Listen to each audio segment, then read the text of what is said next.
This is Stacey Lindis from the Podcast PD podcast, and you're about to have your mind filled with googly awesomeness. When you're done, stop by podcastpd.com for more anytime, anywhere professional development on the go.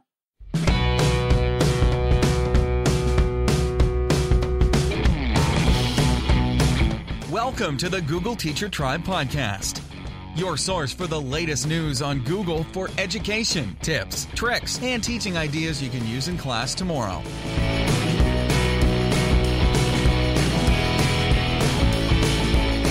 And here are your hosts, Matt Miller from DitchThatTextbook.com and Casey Bell from ShakeUpLearning.com.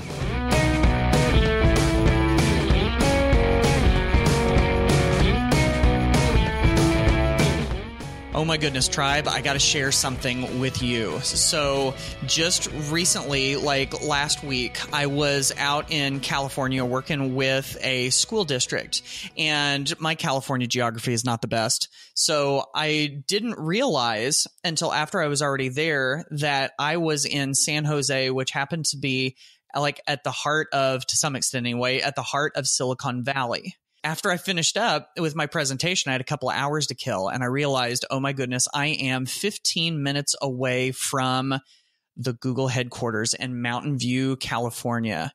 Now, Casey, have you ever been to the Googleplex? I have. Yeah.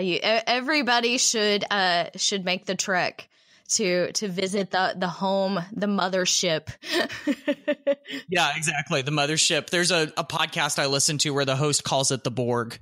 She says the Googleplex is the Borg. So anyway, so I made my trek over there. I didn't know any Googlers, so I couldn't get in any of the buildings or anything. But yeah, I walked around and got to see some of the cool sites. And of course, I hit up the merchandise store and bought way too much stuff.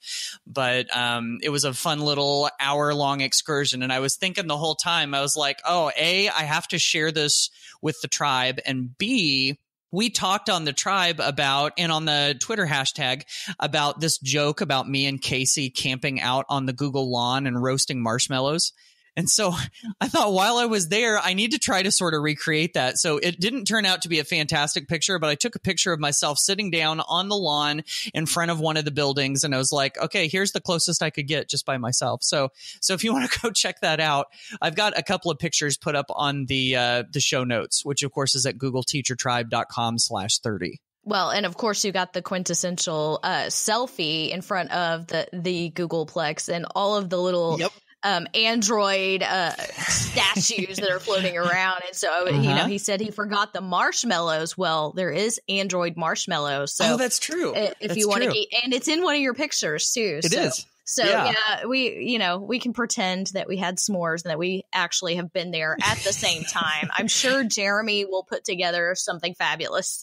Yeah, that's right. That's Jeremy Badner from Michigan who put made the first picture that led to all of this. So yeah, fun, quick little trip, and I thought I had to share that with you guys. So anyway, no fancy segue here. I think we maybe ought to start with this episode. Casey, what do we got? Inside today's episode, we are up at episode 30. So we're hitting another milestone here. All right. So we've got some Google News and updates, of course. And there were a lot of little updates to share this time. Yeah. And then, of course, our featured content today, we're going to focus on the Hour of Code and just giving you some resources to support that. Google has a ton of resources, and we're also going to reach beyond Google a little bit today and talk about ways that you can bring coding into the classroom. Of course, we've got some fabulous questions and feedback from our listeners and a few things to share from the blogosphere. So you ready to get started? Yes, off to the Google Teacher Tribeplex we go. Let's go.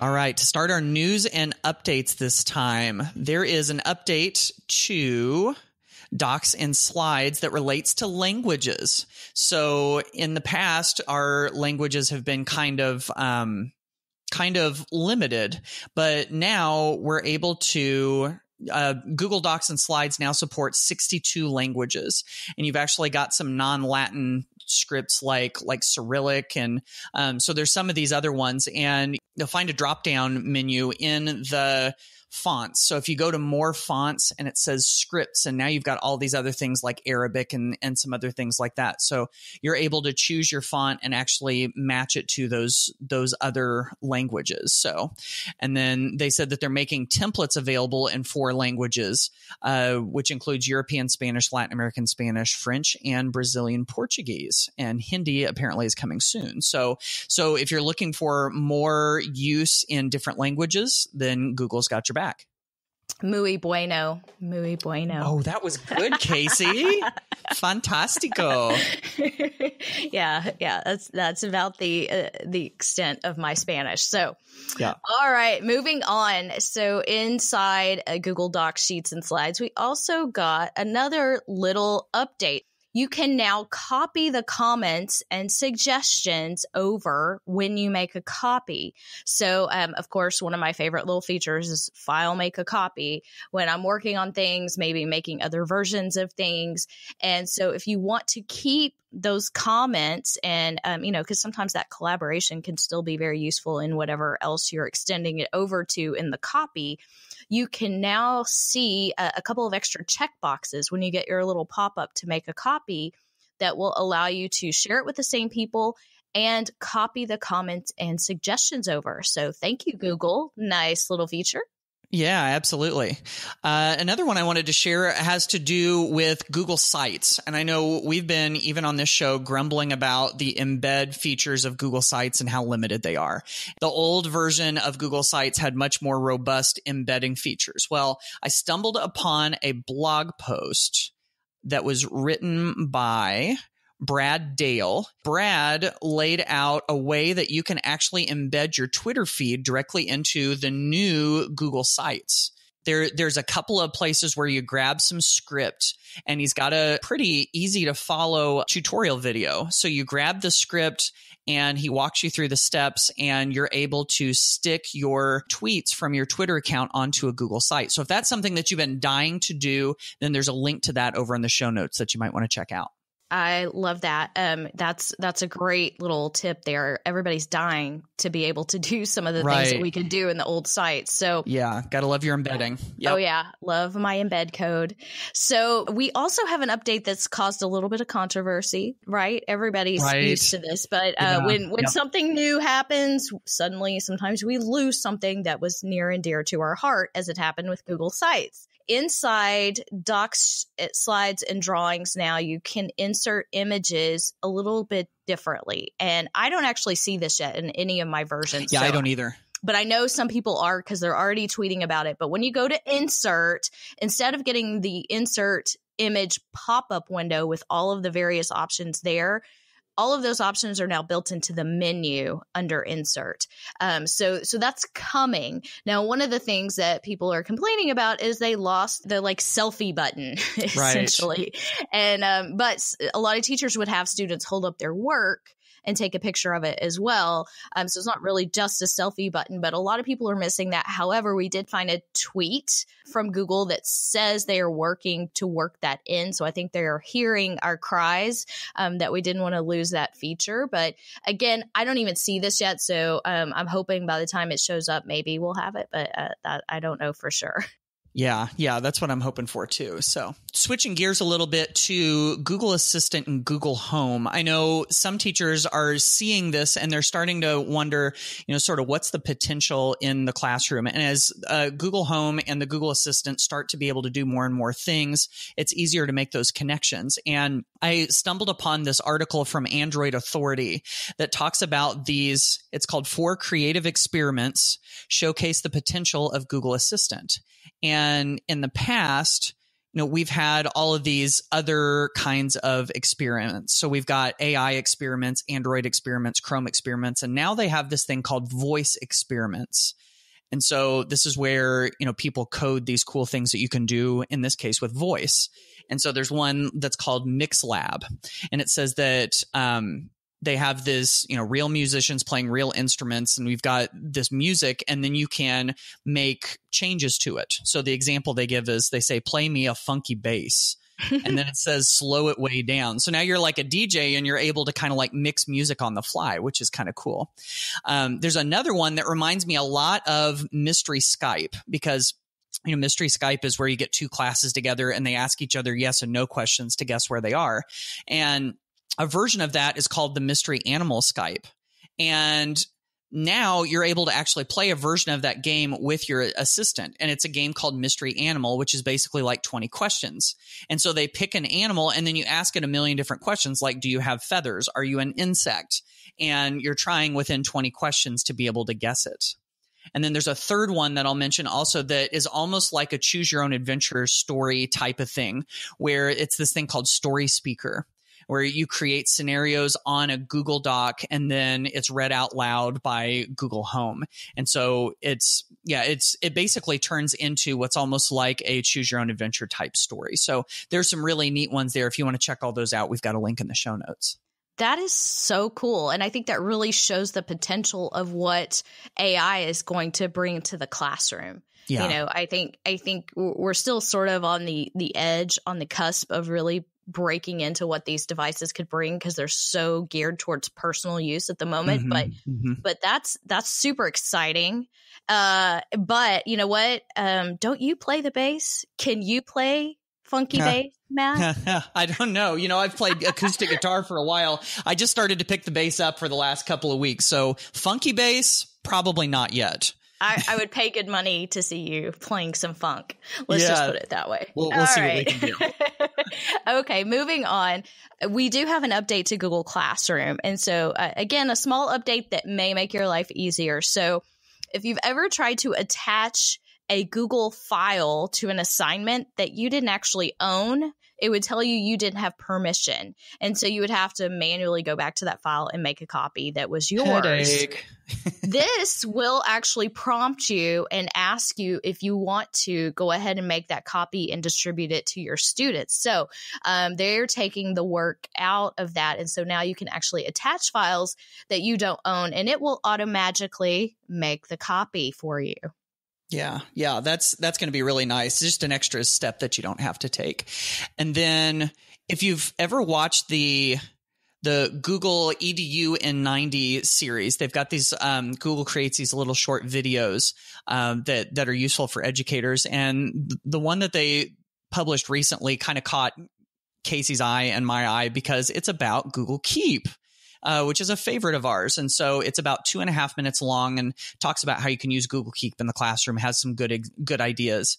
And then also, real briefly, if you've ever checked out the Google for Education website, it's gotten a little bit of a refresh, a little bit of a facelift. So if you want to go check that out, it's at edu.google.com. And of course, with any of these things, if you want to check out more information or get links, they're available on the show notes at googleteachertribe.com/30.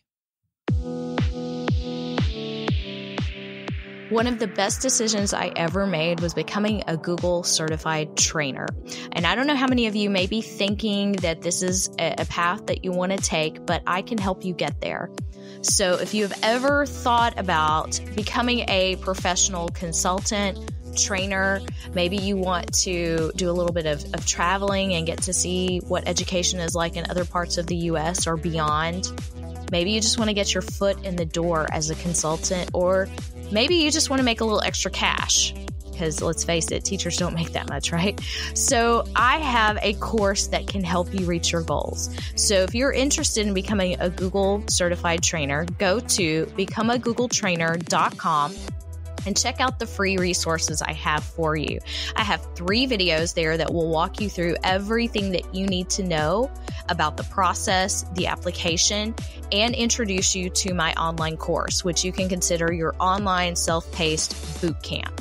And it includes everything that you need to know to pass the exam and prepare for the application. Now, there's a catch. I have a special VIP version of this course that is only open for a short amount of time. So it opened on November 10th and it will close on November 27th. So if you're interested in getting the VIP bonuses, which are 3 additional lessons designed for those who really want to make a career out of becoming a trainer, check this out. You don't want to miss this opportunity. I will give you some free resources along the way and help you learn more about the process altogether. So becomeagoogletrainer.com. Okay, tribe. So who is ready to participate in the Hour of Code? So if you haven't done this yet, I know a lot of schools have really developed some elaborate programs, and it's coming in December. It's December 4th through the 10th. If you are new to this idea, we are going to give you a ton of resources today, so hang tight. But I really want us to dig into not only the coding applications in the K-12 classroom, but also to think more organically about the importance of computer science and coding. And so to do that, I'm going to quote Tim Cook. What? Can we do that? Tim Cook, of course, what is he, the CEO of Apple at this point? Yes. So that's okay. I don't think anybody from Google actually listens to our podcast. No, probably not. Probably not. And we're allowed to. It's our podcast, It's our podcast. But this is a great quote. So he says, coding is the best foreign language that a student in any country can learn. And that's a pretty powerful statement. And, hey, Matt, as a language teacher, are you okay with that? Yeah, we were just talking off air about this, about how I know there are probably some foreign language teachers that would disagree with this, but I think with the power and the potential of coding, and it really is very much in many ways a language, and it operates off of its own lingo, and it's got its own hierarchy and syntax and all of that, and so. Yeah, I think that the potential for this, there's potential in any language, but I think with this is something that can't be ignored. That's right. We can no longer just sit by and accept it as some sort of elective or specialty course that only certain people or certain students are interested in and dig into. That it's very powerful. And in fact, it is being accepted as a language credit, I know, in a lot of different school systems now. So let's dig in. We've got not only the Hour of Code, but fully sometimes also referred to as Computer Science Ed Week. And so I've listed a lot of resources in our show notes at googleteachertribe.com/30, including the direct link to the Hour of Code, CS Ed Week, and CS First. So if you have not heard of CS First, this is actually a computer science curriculum from Google that is free. And they have a special set of Hour of Code tutorials that are super awesome. I think the first one I watched was about how to code a doodle for Google. Right. Nice. And that's cool. So that sounds like so much fun. So it's really important, though. CS First is targeted to grades 4 through 8. So ages 9 through 14 is sort of the target audience, but I'm sure it can extend probably a little beyond that as well. But it is a completely free curriculum with resources for teachers, students, videos. It is the block-based coding using Scratch. So it works very much like the other resources that you'll find on the Hour of Code and those other places as well. But just sort of stumbled upon this in the Google for Education newsletter, and I thought it was a fabulous resource, and that they had created this special page just for the Hour of Code. Yeah. And this is awesome. I mean, it's kind of like a plug and play, like, you can grab this curriculum and use it for free. And so CS First is, like Casey said, that's the free online curriculum that's available for grades 4 through 8. And the Hour of Code, I was just seeing on the website, the Hour of Code is this kind of like global movement that is going on. This is the one we mentioned that's happening in December. And it says no experience needed, ages 4 to 104. And there are, tens of thousands of events registered for the Hour of Code in 2017. And so if you're interested in incorporating coding into your classroom, it doesn't mean that you have to be like a technology teacher or a computer science teacher or anything like that.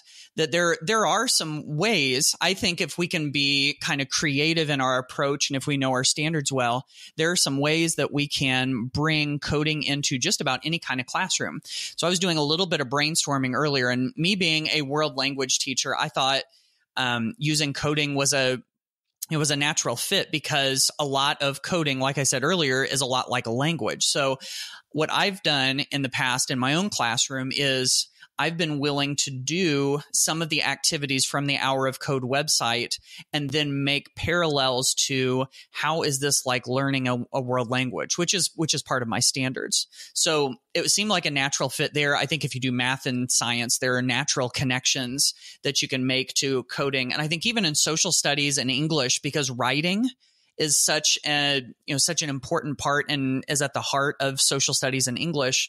A lot of the logic and the order that you use in writing, there are some parallels you can make to that with writing code too. And of course, if you teach in the elementary level, I think there are pretty easy ways to make connections to all of the different, sort of all-inclusive standards for all the different subjects. So my hope is that teachers won't look at this and say, oh, I'm not a computer science teacher. This isn't for me. I really think if we want to see this movement take off and show kids the potential of it in their lives, that there are ways that we can make it fit in our curriculum if we think that it's important.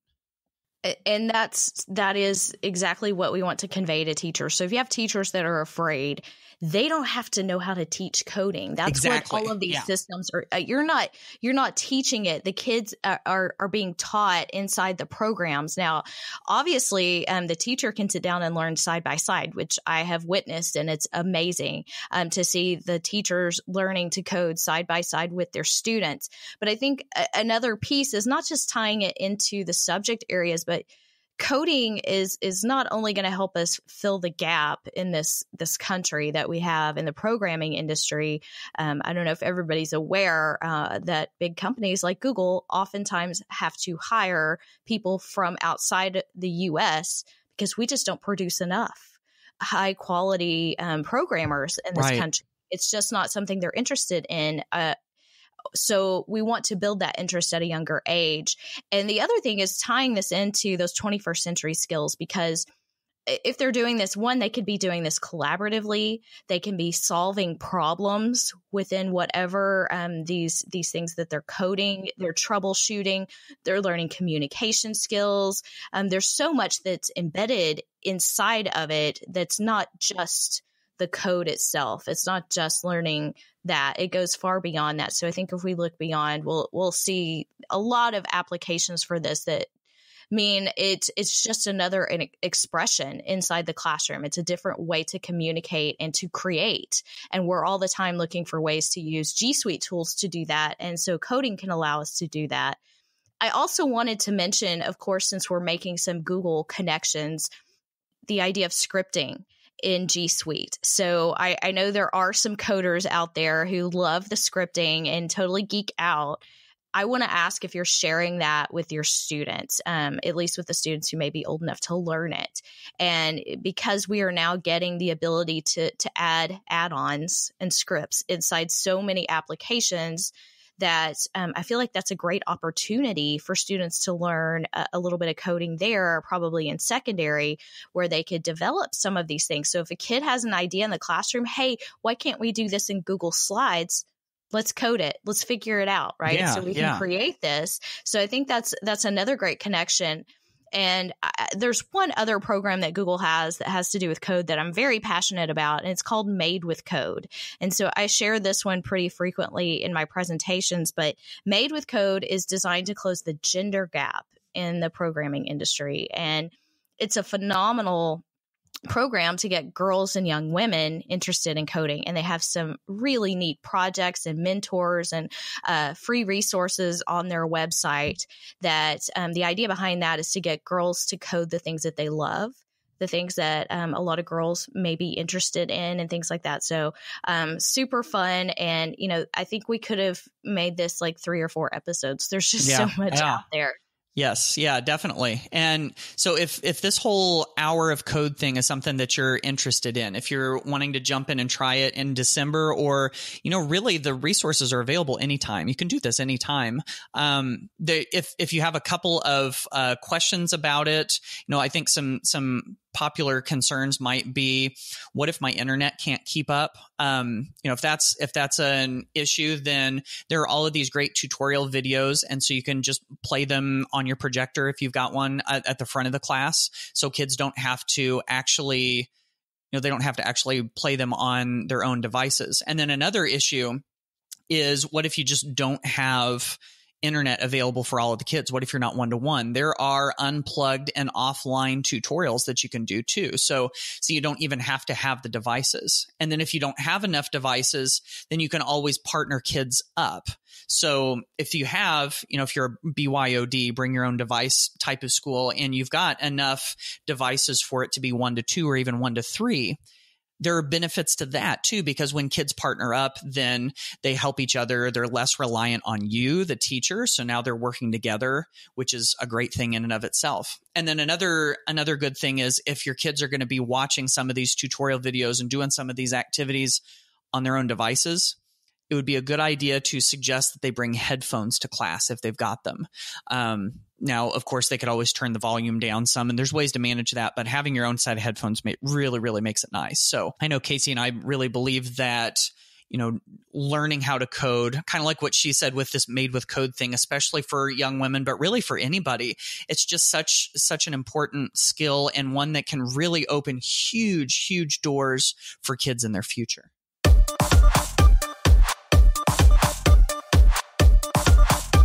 The Google Teacher Tribe podcast is a proud member of the Education Podcast Network. The Education Podcast Network. Podcasts for educators, podcasts by educators. For more great education podcasts, go to edupodcastnetwork.com.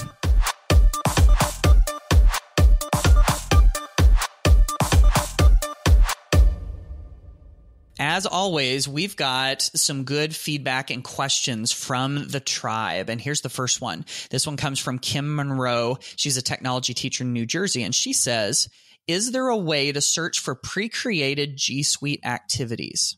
For example, I have saved templates from people that I follow, like Casey and Matt and Alice Keeler, but can I search Google and find other slides and sheets templates? Casey, what do you say?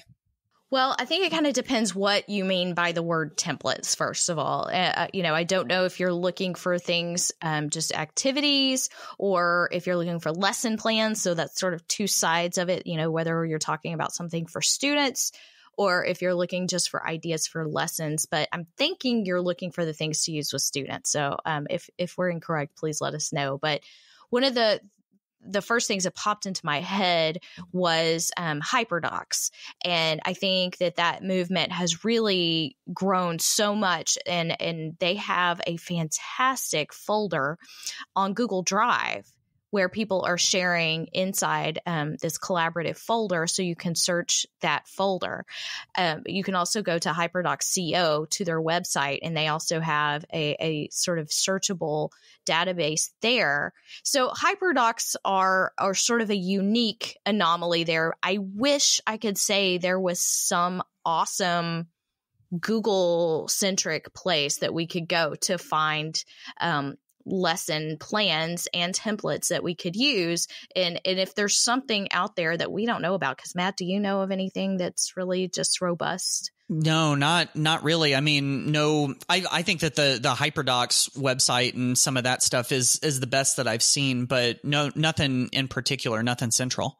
Right. Well, and you and I and Alice Keeler, of course, who was mentioned in her question, we all share lots of different things on our site. And so, hey, Matt, I'm just thinking on the fly, but we could make a shared Google Tribe folder. Oh, yeah, that's true.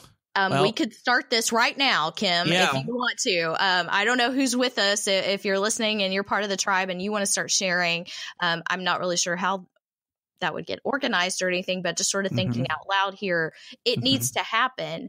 And we would love to help make that happen. So I wish there was already a site, a Google for Education kind of site that offered this, but I'm not aware of one.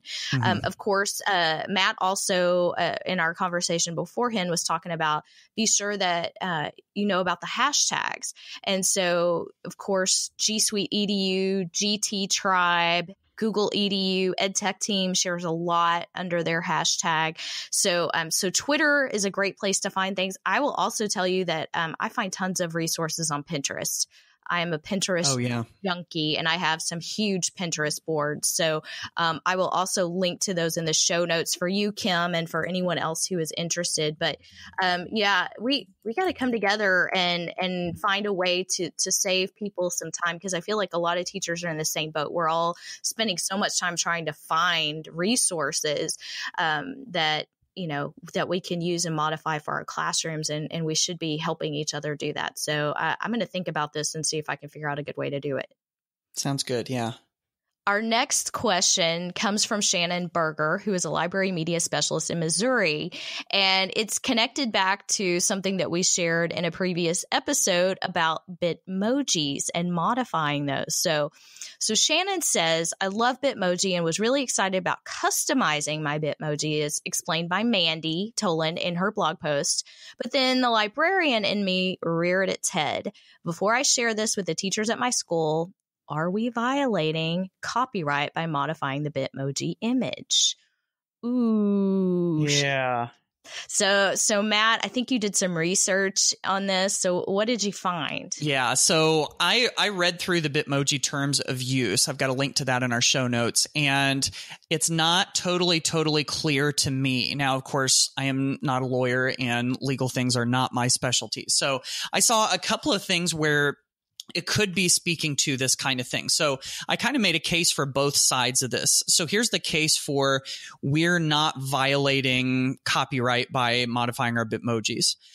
So in the terms of use, it says that they grant you a personal, worldwide, royalty-free, non-assignable, non-exclusive, revocable, and non-sub-licensable license to access and use our services. So the words that I saw in there were royalty free. And I know whenever you work with royalty free photography, that basically says, of course, according to the license, that you're able to, basically use that as you see fit. So to me, and again, remember, I'm not the best on all of these, but that to me, that makes a pretty strong case for, you're able to use it as necessary.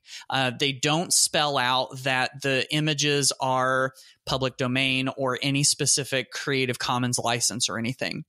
However, I kept going and I saw one part that made me wonder. And so here's the best case I can make for maybe we shouldn't do this, but I don't think this is exactly what it's talking about. And it says that we must respect Snap Inc.'s rights. Snap Inc. is the company that owns Bitmoji. And it says these terms do not grant you the right to use branding, logos, designs, photographs, videos, etc. When I first saw that, I thought, oh, that means you can't use branding on your Bitmojis. You can't use designs on your Bitmojis. But what I think that means is that I think it's talking about Snap Inc.'s branding and their logos and their designs. So I would say that this isn't even a case for, oh, you better not do that on your Bitmoji. So after my non-legal expertise review of the Bitmoji terms of use, I think that we're good. Now, if anybody has a better interpretation of it, please get in contact with us and we'll share what we find out.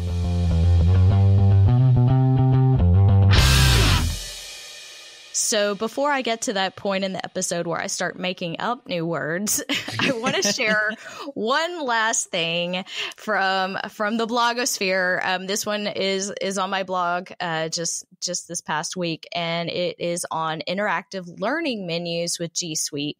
And it's an update to a really old post that I've been meaning to update for a long time, but it still had a lot of life left in it. And I present a lot on using learning menus to build in student choice in the classroom. In fact, that's one of my favorite little strategies to give students choice. And that was my first way to really learn anything about differentiation as a teacher.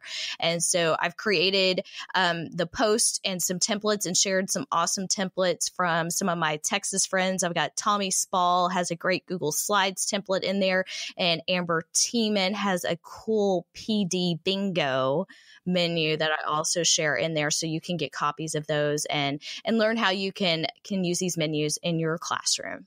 Very good. So the blog that I wanted to share with you actually comes from someone in the tribe. So I got a message from Ben Whitaker. Ben is from England. he reached out to me and said that he had written this post called Ditch That Marking. And I thought, oh, that's kind of like ditch that textbook and ditch that homework. And so he was talking about how grading has basically kind of like consumed his life at one point, and he wanted to find a better way to do it. Marking obviously is the word they use in the UK for grading, I believe. And so he suggested a bunch of ways, many of which use G Suite to improve the grading process. So he has some really good examples in there. There's some voice typing ideas, some screencasting ideas, and some other ones. So definitely go check that one out. And of course, these are all available at the show notes at googleteachertribe.com/30.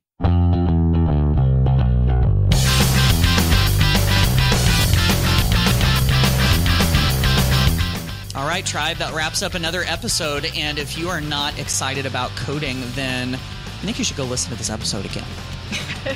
Because we had lots and lots of great resources there. I know Casey and I believe that this is such an important skill for kids to be exposed to. So hopefully you're willing to check out the Hour of Code and maybe even the CS First curriculum. So lots of good stuff there. And we hope that you will join us on another episode of the Google Teacher Tribe podcast. Thanks for listening. Bye, y'all.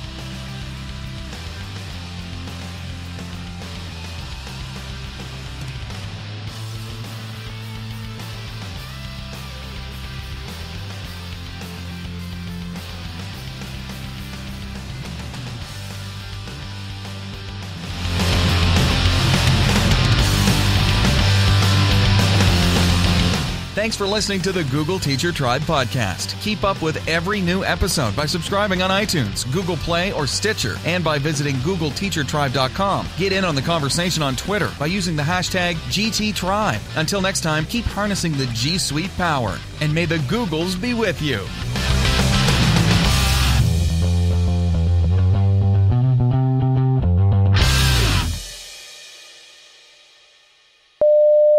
Oh, I think so. We're going to let you come down from your Mountain View high. Yeah. Not the Colorado kind, but the Mountain View California kind. Totally different things, yes. Sorry, I couldn't help it. That's the kind of dumb stuff that happens when I try to make things up on the fly. Oh, dear. Okay. Yeah. I killed a squirrel today. A squirrel. It's okay. It made a really loud thud. I did not like it. I don't think the squirrel heard the thud, though, so you're okay. I really felt bad. Yeah. It's okay. Squirrels die. Oh, it happens. Lord. Wow, this has been such a really informative. No, that's not it. That's not what I was. Wow, we have done such a great job. There's been so many words. We've said so much. We've got the most words.